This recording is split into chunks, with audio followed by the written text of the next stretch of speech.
The thing about the postmodernists, and I'm going to speak mostly about Jacques Derrida because I'll consider him the central villain. When we spoke in Paris and you did that improv in the apartment, you said something offhand. You said, "It's very American of you, Amy, to just sort of give me a topic and ask me to speak." What did you mean by why would it be very American? What struck you about that? Parce que l'expérience, alors, ce que je veux dire par américain ici, évidemment l'usage du mot américain est peut-être un peu abusif, bien sûr. Ce que j'appelle américain ici, c'est deux choses. L'une qui est un peu abusive, l'autre qui l'est moins. Ce qui est un peu abusif, c'est l'attitude utilitaire, manipulatrice. Voilà, on a besoin de ça, do it. Sur tel terme, allez-y, action. Alors évidemment, tous ceux qui font du cinéma font ça. Mais le cinéma, c'est américain, vous savez. Le cinéma est plus américain qu'autre chose. Aujourd'hui, l'expérience mondiale du cinéma est largement, comme vous le savez très bien, largement commandée, qu'on s'en réjouisse ou qu'on s'en plaigne, commandée par quand même la culture américaine. Bon, ça c'était la chose, abusive, l'usage abusif du mot américain, l'usage un peu vague du mot américain. L'usage moins vague et moins abusif, c'est que souvent, dans l'université américaine, et déjà la première année où j'y étais, en 1956, j'ai remarqué ces situations, à la fois sociales et académiques, où quelqu'un demande à quelqu'un d'autre, ça peut être un professeur à un étudiant, ou un étudiant à un professeur, ou un étudiant à un étudiant, et « Could you elaborate on this thing? Could you elaborate ?» Voilà, je te donne un mot et go and work, ok? À partir d'un mot, elaborate.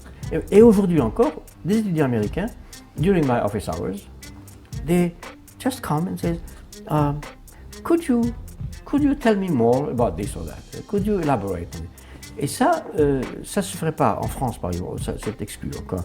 Que quelqu'un dise à quelqu'un, alors, pouvez-vous elaborate? Je ne sais pas comment on dirait ça en français. Je ne dis pas que ça n'arrive jamais, mais c'est beaucoup moins fréquent et beaucoup moins probable. Ça arrive quelquefois, et ça aussi c'est américain, c'est américain au premier sens abusif dont je parlais. Ça arrive dans les interviews radio, télévisées, où des journalistes pressés et utilitaires, des journalistes manipulateurs, pensent qu'on peut demander à quelqu'un, parce qu'il est philosophe, parce qu'il est professeur de philosophie, de tout d'un coup parler de l'être. Comme si on appuyait sur un bouton et puis qu'on avait a ready-made discourse on being or love. Non, I have nothing ready-made. Okay?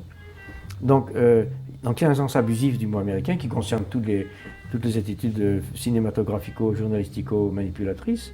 Et puis il y a un sens plus strictement américain qui fait référence à cet usage qu'on a dans l'université de demander à quelqu'un to elaborate. With the raging culture war and debates around critical race theory, we will discuss how postmodern theory became a dominant force in academia that derailed materialist analysis of social and political phenomena. In this episode, we will investigate the origins of postmodern thought and its consequences for today's politics.